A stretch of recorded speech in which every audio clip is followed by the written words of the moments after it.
a história do nosso ministério. Deus abençoe a sua vida, em nome de Jesus. Meus irmãos, nós vamos ouvir a palavra de Deus. Quero convidar aqui Leandro Malvese. Pronto. Meu amigo, muito obrigado por você nos atender mais uma vez. E, servo de Deus, você que está nos assistindo aí, põe lá, seja bem-vindo em nome de Jesus no seu comentário. E nós vamos ouvir a palavra de Deus. Reverência, não saia. Se tem algum membro da família que não está na sala, não está, aonde está conectado esse celular aí, onde está fisicamente o celular ou a TV, traga todos para a sala, para você agora ser edificado pela palavra do Senhor. Muito obrigado por nos atender mais uma vez. Que Deus lhe use. Fique à vontade, aqui a casa é sua. Tá bom? Deus abençoe. Seja bem-vindo. 9 horas. Tá bom?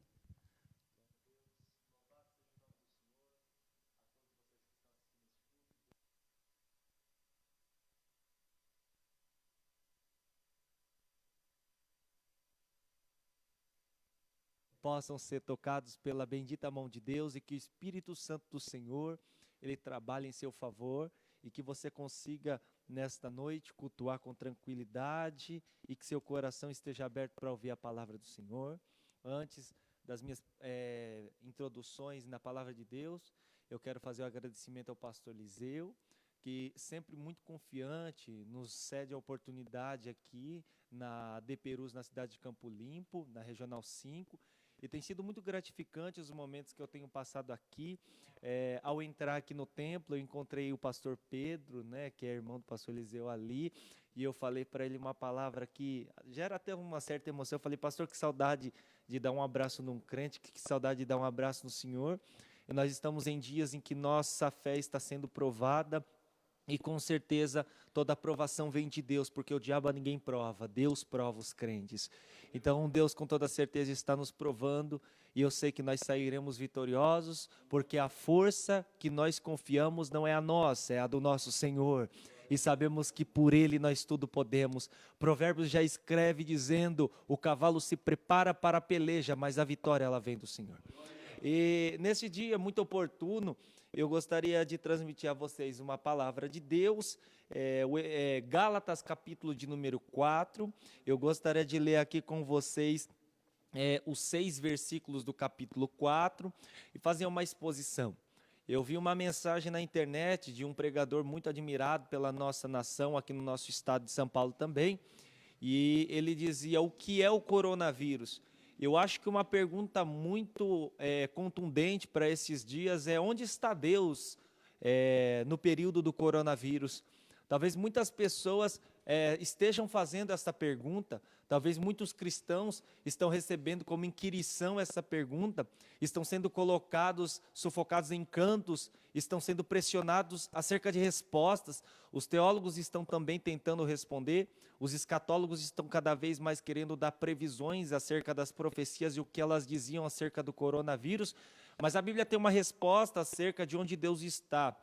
Eu lembro que há um livro chamado Deus Depois de Auschwitz, é um livro muito marcante para quem é professor de ciências sociais, sociologia ou história, e no livro relata que uma das camas em Auschwitz, para você que está assistindo e não sabe o que é Auschwitz, é o campo de concentração na Polônia, onde os judeus ficaram e ali foram mortos pela mão dos nazistas. E ali em uma das camas havia uma frase que estava em uma das beliches que um judeu escreveu dizendo, ele dizia, maldito Deus, se o Senhor existe realmente nessa plataforma de realidade, me apague do céu porque eu já vivi o inferno aqui nesse campo de concentração.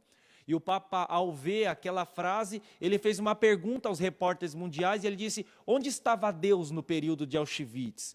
A resposta é muito clara e a Bíblia vai nos dar, desde Auschwitz, ou na peste negra da Idade Média, ou até mesmo no coronavírus em 2020, nós temos uma resposta bíblica onde Deus está.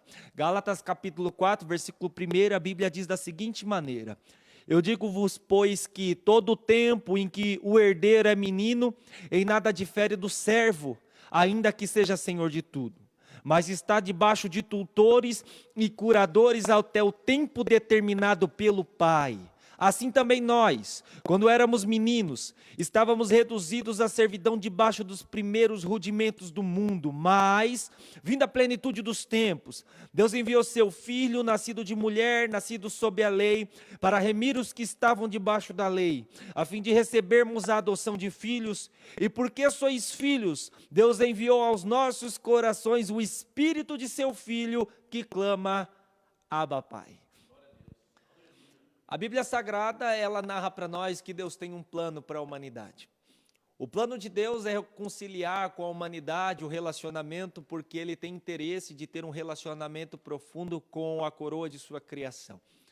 A Bíblia Sagrada conta que Deus vai, durante todo um processo de tempo, trabalhando com o ser humano para que este ser humano entenda como Deus quer se relacionar com ele.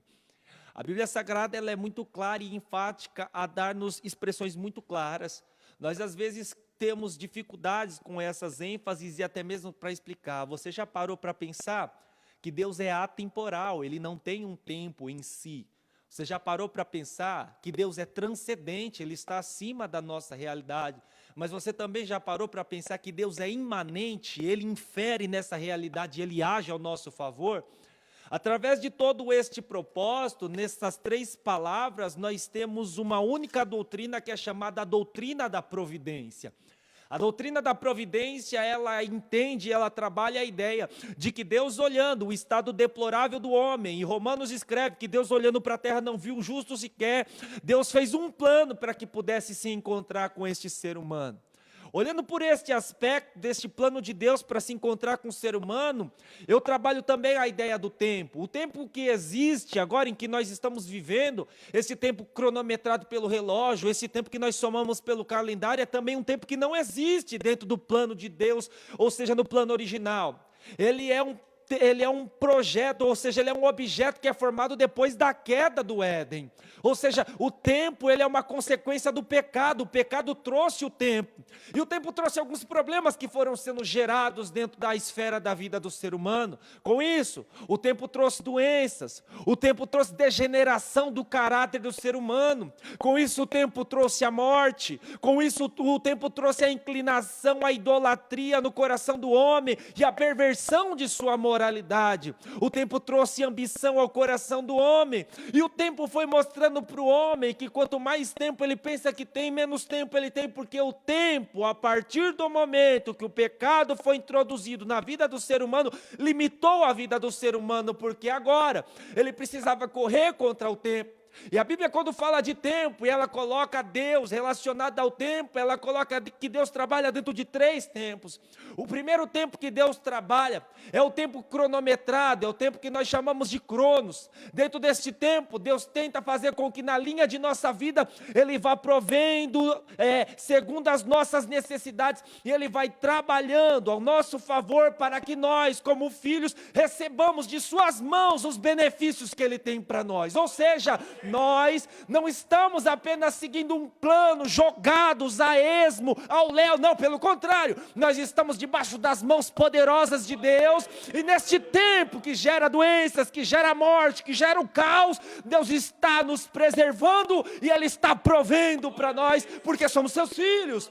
O segundo tempo que a Bíblia Sagrada fala que existe, é o tempo que é chamado Kairos. Kairos é chamado o tempo exato, é o tempo pleno, é o tempo completo. Imagine vocês que para Deus manifestar Jesus Cristo à humanidade, primeiramente Deus precisou fazer com que diversos eventos históricos viessem acontecendo durante toda a história, segundo as visões de Daniel, e esses tempos fossem se manifestando. E aí então Paulo diz em Gálatas 4:4, e vindo a plenitude do tempo, ou seja, a Bíblia Sagrada vai dizer que Deus tem um tempo que ele é completo, ou seja, Deus espera uma porção de eventos para manifestar aquele tempo. Talvez o coronavírus não seja um tempo que nós desejássemos passar dentro de todo o nosso percurso histórico, mas Deus quis, mas aprove também a Deus, antes do coronavírus vir, preparar o nosso coração para crer nele, que coronavírus não será uma régua para medir o poder ou o tamanho do nosso Deus. O coronavírus coronavírus será um estímulo para nos levar aos pés do nosso Deus e ver as suas mãos poderosas agir a nosso favor. Sabemos que estamos passando debaixo de um tempo, mas esse tempo não é um tempo qualquer, ele está formando uma porção de cenas para o tempo Kairos de Deus se manifestar. Ei, olha para mim, eu tenho uma palavra de Deus para declarar para você. Depois do coronavírus, você tenha certeza, os eventos vão se juntar, e depois de unidos todos os eventos, a plenitude do tempo de Deus vai se cumprir na nossa vida.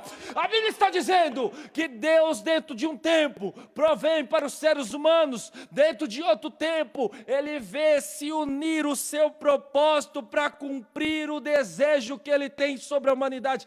E então, sobre isso, Paulo escreve para nós dizendo, e olhando durante todo o catálogo bíblico, nós conseguimos entender que Deus sempre conciliou o aspecto do ser humano e os cargos do ser humano, desde o Antigo até o Novo Testamento, para usá-los dentro de um planejamento. E nesse planejamento, que é chamado Reino de Deus, Deus vai levantando um homem após o outro. A Bíblia Sagrada diz que lá, quando Moisés está no deserto de Sim, e ele vê anciãos que ali estão, e estes anciãos que estão cheios do Espírito de Deus, pulando e profetizando pelo Espírito que saiu de Moisés, ali a partir daquele momento Deus levanta profetas para falar com o homem. E quando Deus levanta profetas para falar com o homem, Deus está levantando através de sua provisão alguém para, com a voz humana, ser porta-voz da voz de Deus e direcionar o que Deus quer falar com os seres humanos. A primeira base que eu encontro dentro do tempo de Deus, Deus tem um propósito entre todo o percurso da história, levantar uma voz para direcionar o povo. A Bíblia Sagrada diz que quando não existe profecia, o povo se corrompe, então se prepare. Não existe interesse em Deus em ver a corrupção degenerar o caráter da sua igreja ou a marcha do seu povo. Então viveremos dias em que a voz profética se levantará nessa nação, em que os que têm visão receberão triple unção para profetizarem sobre esta nação, que serão levantados arautos de Deus para pregar com autoridade, não para pesquisar mensagem na internet, copiar, não, para receber revelação do Espírito de Deus e declararem a palavra do eterno Deus. Preparem-se os homens, porque Deus vai trazer restauração, e a voz liga, que levará até o seu coração, será a voz dos seus profetas, como foi nos tempos de Moisés, serão também nos nossos dias. Deus levantará o espírito de profecia, para que os homens digam, assim diz o Senhor, e não seremos mais fechados para ficar nutrindo o ego, não, pelo contrário, pastor Eliseu, nós declararemos, a palavra de Deus diz agora, seja implantada a justiça social, se dobrem os idólatras diante de Deus, e saibam que desde o princípio dos tempos, os olhos não viram, os ouvidos também não ouviram, um Deus semelhante ao nosso, que trabalha em favor daquele que nele espera. Nós temos a consciência. Deus levanta profetas como um propósito. Segundo propósito, Deus levanta sacerdotes para trabalhar dentro de uma casa, e que estejam ali prontos para cuidar do povo de Deus. E quando os sacerdotes são levantados, ele vem trazer a ministração da oferta. Ei, deixa eu dizer uma coisa para você. Seja fiel à sua igreja, porque nós estamos passando um período de crise. E é na crise que nós entendemos quem está fechado com a gente, quem não está fechado com a gente. E é na crise que nós sabemos quem faz parte da família, quem não faz parte da família. Quem muito dá desculpa mostra uma envergadura individualista. E o reino de Deus trabalha com sentimento conjunto, não individualista. Se você acredita que o seu Deus é poderoso, continue financiando a igreja. Não deixe a igreja a esmo, não deixe a igreja abandonada, não, pelo contrário, mas também continue crendo que o Deus que é poderoso e vem provendo desde o Éden até a provisão quando nós entrarmos na mansão celestial, a Nova Jerusalém, é o mesmo Deus, é um Deus que continua trabalhando, e nós devemos entender, seja fiel ao sacerdote que ministra como provisão de Deus pela sua vida, que ora pela sua história. Eu fico impressionado, dias atrás eu ouvi uma foto que estava sendo postado no Facebook, do pastor Elias Cardoso, sentado dentro lá da Catedral de Perus, orando sem ninguém nos bancos. Então, eu olhando aquela foto, eu logo analisei, tem homens de Deus que estão pagando preço de oração, e não estão desistindo do seu rebanho, porque sabem, o altar tem que continuar pegando fogo, e eles precisam continuar ministrando diante de Deus. Sacerdotes são provisão de Deus para cuidar da nossa vida, para manter o fogo do Espírito aceso, queimando dentro de nós, e colocando diante de Deus em orações, e Apocalipse diz, que a oração do santo é como se fosse pó dourado. Então fique tranquilo, há uma porção dourada diante de Deus por alguém que está ministrando a sua vida diante do Altíssimo. Mas olhando Deus, que tinha 2 contingentes, achou pela voz do povo, dar ouvido a eles, e levantou uma terceira categoria, os reis. E os reis foram levantados como forma de governo. Eles vinham para aplicar a lei de Deus. Eles estavam prontos para fazer aquilo que Deus desejava. Então, por isso, esses reis foram levantados para administrar o povo de Deus, as terras que pertenciam ao povo de Deus, e cuidar deles e ir à sua frente nas batalhas. Mas olhando Deus, viu também que as suas mãos estavam agora cheias de sangue, e seu coração entrando na perversão, e por isso, olhando Deus estas 3 categorias, acha interessante levantar uma 4ª via. E a 4ª via, ela é interessante porque ela nasce debaixo deste propósito. Quando Paulo começa a falar para a gente, no capítulo 4 de Gálatas, no versículo de número 1, ele diz, digo-vos, pois, que todo o tempo em que o herdeiro é menino, ou seja, todo herdeiro um dia vai ser menino. E enquanto ele não for adulto, ele espera o tempo de ser adulto para herdar aquilo que lhe é próprio. Talvez não estamos ainda nos dias que vão findar a nossa história. Estamos esperando o dia em que estaremos amadurecidos o suficiente para herdar aquilo que Deus tem para a nossa vida.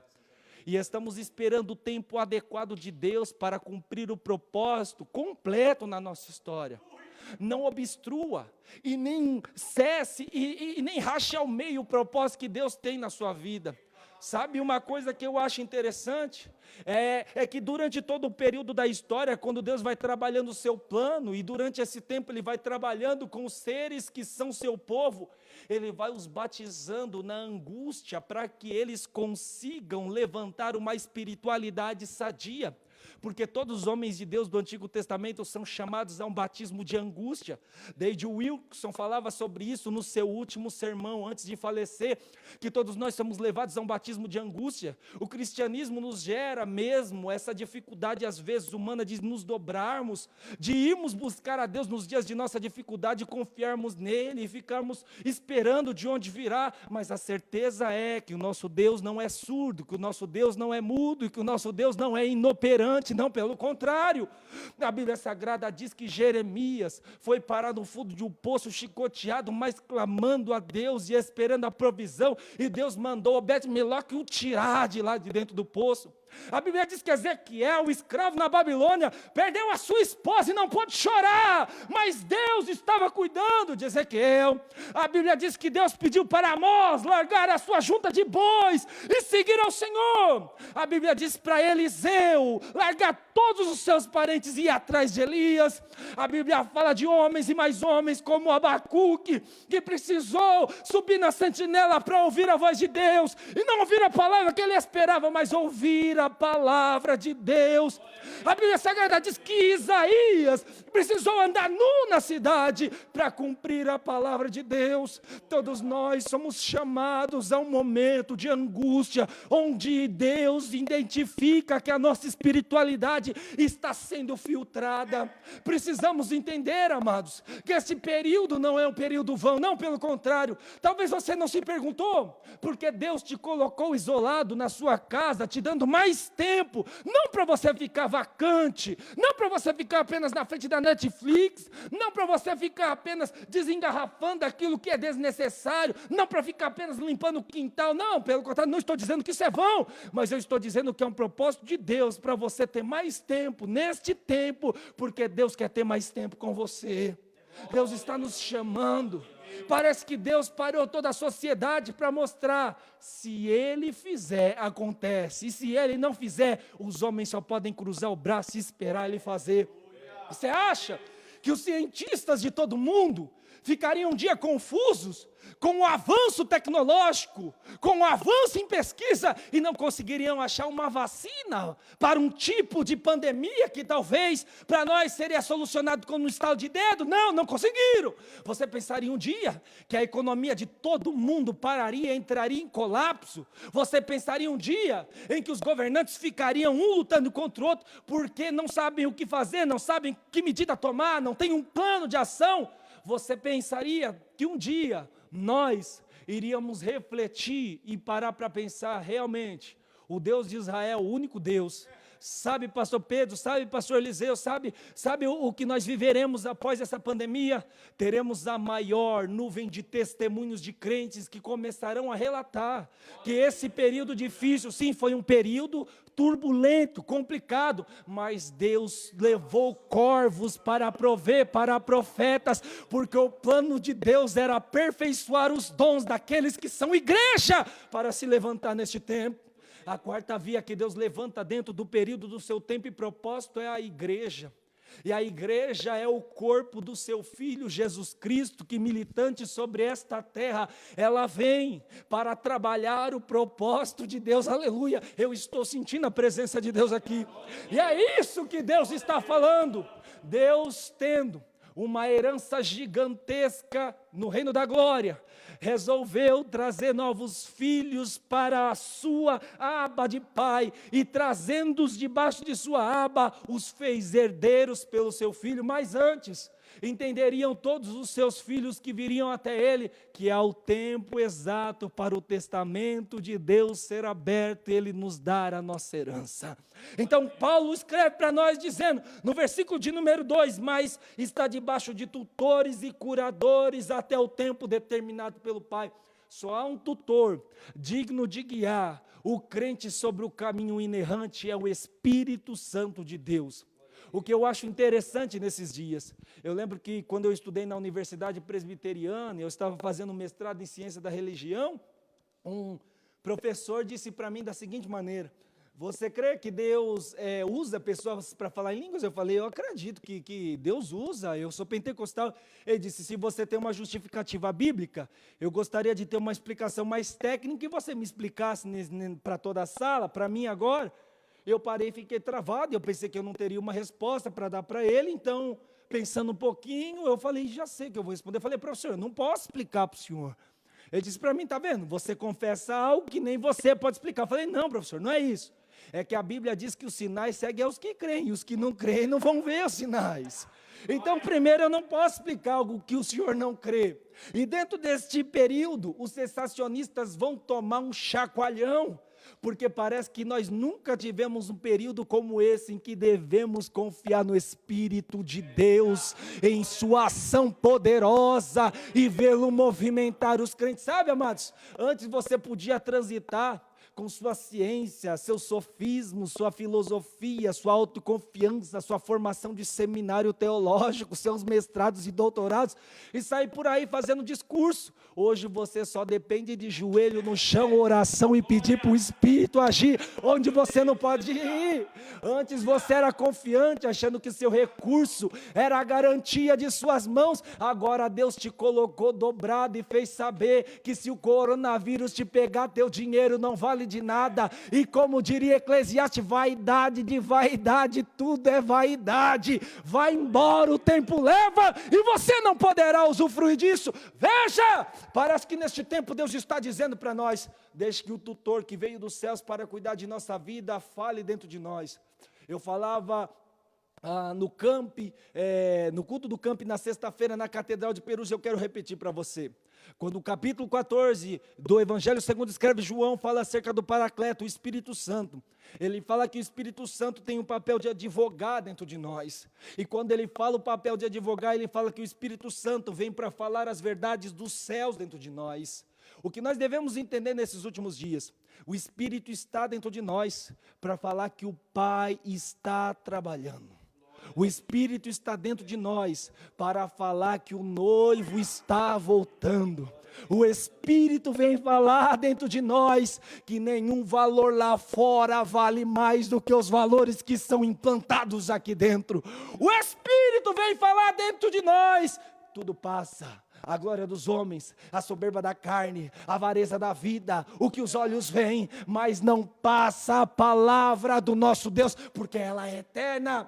Então o tutor que nós temos para cuidar de nós, o Espírito de Deus, está cuidando de você. Eu quero declarar uma palavra de Deus para você. Receba revitalização de suas forças neste momento. Receba o toque do Espírito de Deus para te motivar a crer. Deus é o mesmo. Hebreus 13:8, Jesus Cristo é o mesmo ontem, hoje e eternamente. Receba vigor.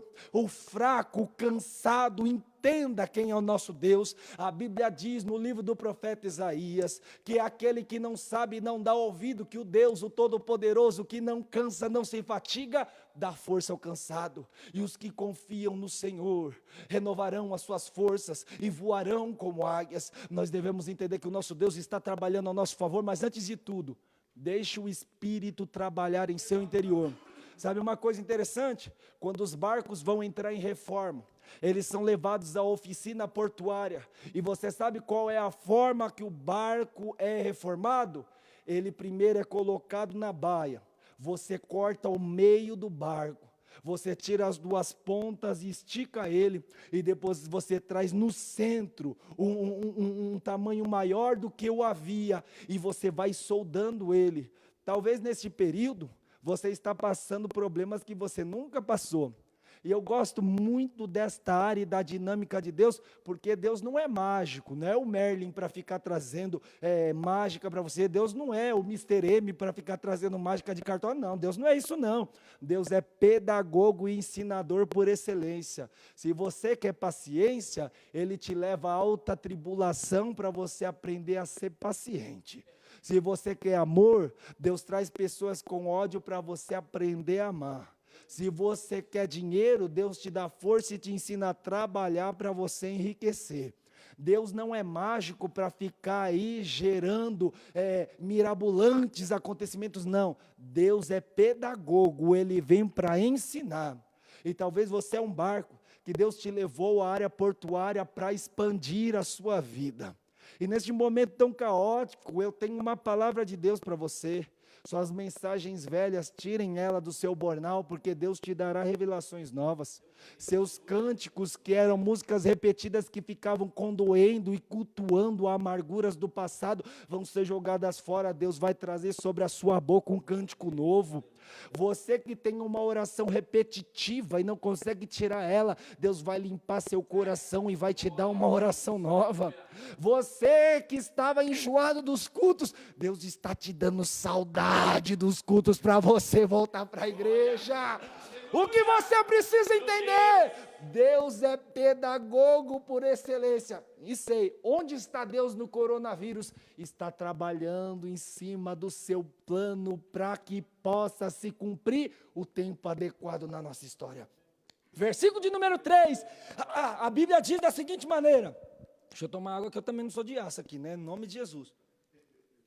Assim também nós, quando éramos meninos, estávamos reduzidos à servidão debaixo dos primeiros rudimentos do mundo.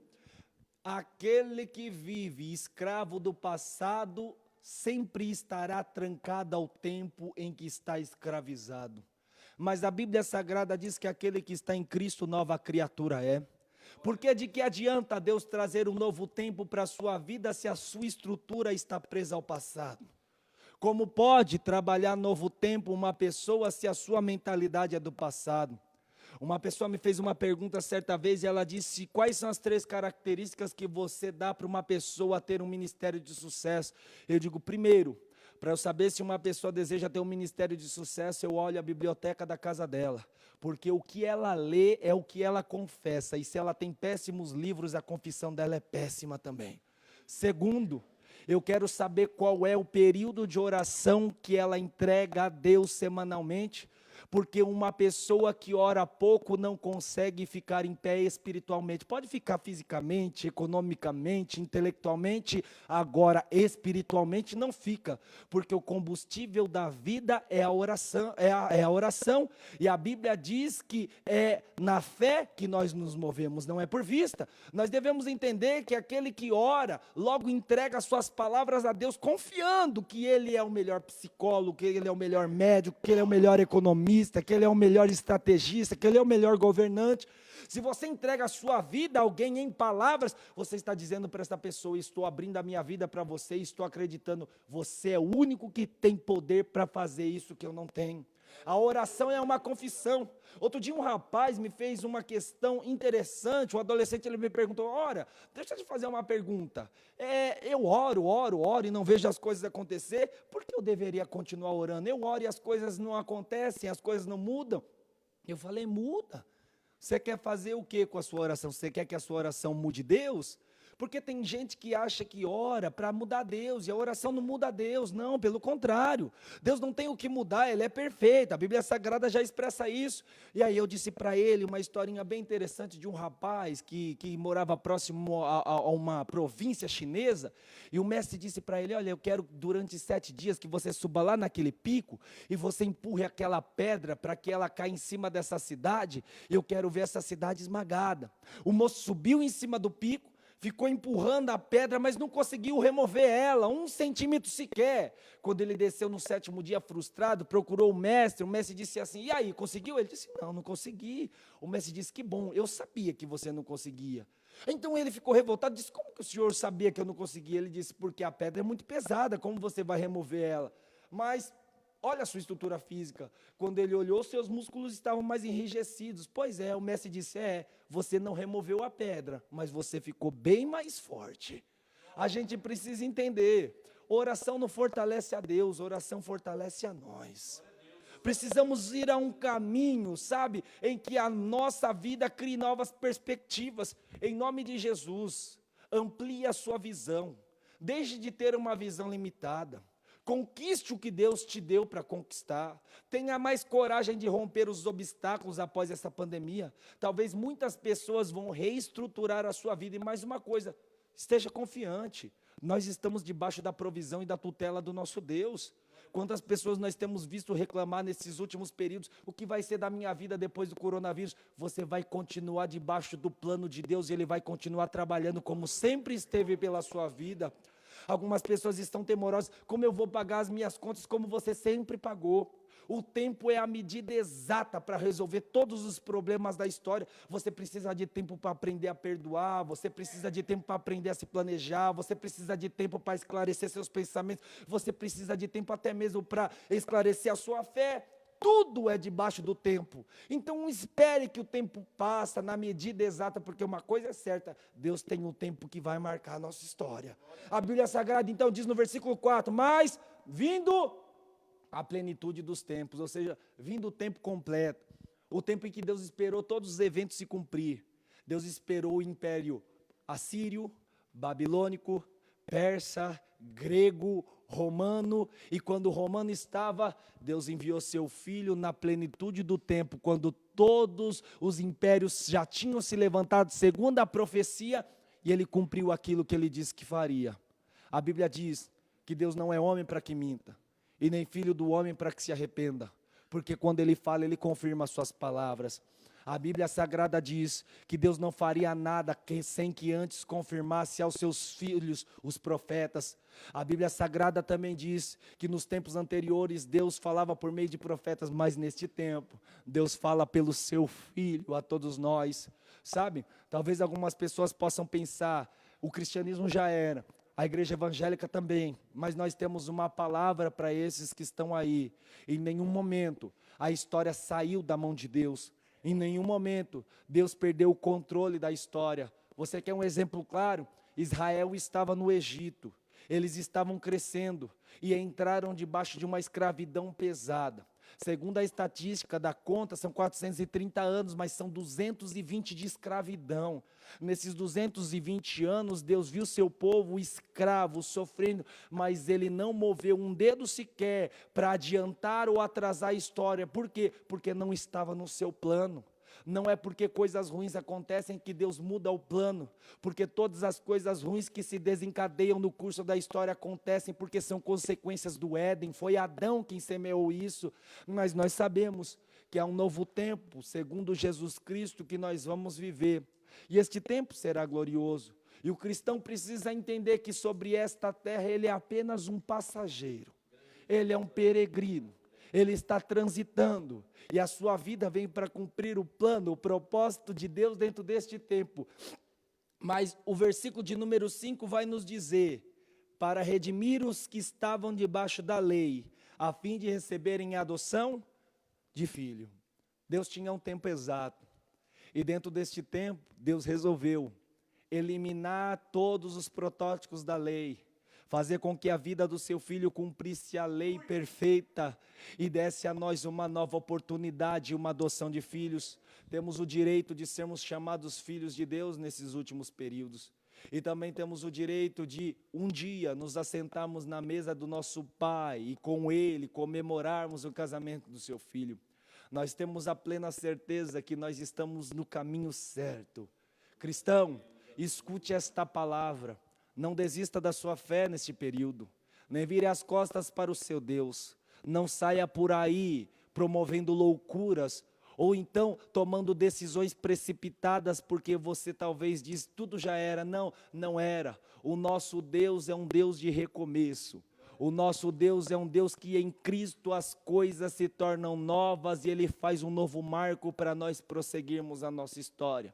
O nosso Deus é um Deus que com certeza não existe como Ele, o Shema de Israel diz, ouve ó Israel, o Senhor, o nosso Deus, é o único Deus. E devemos entender sobre esse aspecto no versículo de número 6, que a Bíblia diz, e porque sois filhos de Deus, Ele enviou aos nossos corações o Espírito de seu Filho que clama, Abba Pai. Jesus Cristo disse, vós, sendo maus, sabei dar boas coisas aos vossos filhos, quanto mais o vosso Pai que está nas alturas. Você já teve um filho que teve uma necessidade? Dias atrás eu lembrei de uma cena bem intrigante, estou terminando aqui, essa é a minha última fala. Quando eu era pequeno, eu tinha quase 4 anos de idade, minha mãe nunca foi uma pessoa que pôde esbanjar financeiramente. E na Vila Hortolândia tem um mercado muito antigo que é o Mercado Boa. E eu lembro que quando nós estávamos ali no Mercado Boa, eu vi um tipo de doce que estava próximo ao caixa e minha mãe estava comprando alguns utensílios. E eu comecei a chorar como criança de 4 anos, querendo aquele tipo de doce. Minha mãe sem condições de poder colocar na compra e pagar o que ela fez. Eu lembro como se fosse hoje, eu tinha 4 anos de idade. Ela tirou uma pasta de dente, um sabonete que equivalia ao preço daquele doce. Ela, de certa forma, sacrificou de comprar utensílios de higiene para comprar o doce. Por quê? Porque um filho gritou pela necessidade de uma mãe fazer por ele aquilo que ele não podia. O que nós precisamos ter a certeza é que o Espírito está nos dando um grito dentro de nós que nós não podemos dar. E ele grita, papaizinho, nós não podemos. Papaizinho, nós não temos.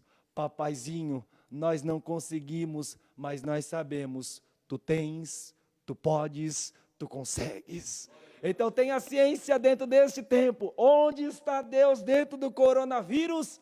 Ele está agindo em favor daqueles que esperam e cumprindo o seu tempo adequado, ideal e exato e breve. A plenitude dos tempos chega para nós. Obrigado por essa oportunidade. Deus abençoe em nome do Senhor Jesus.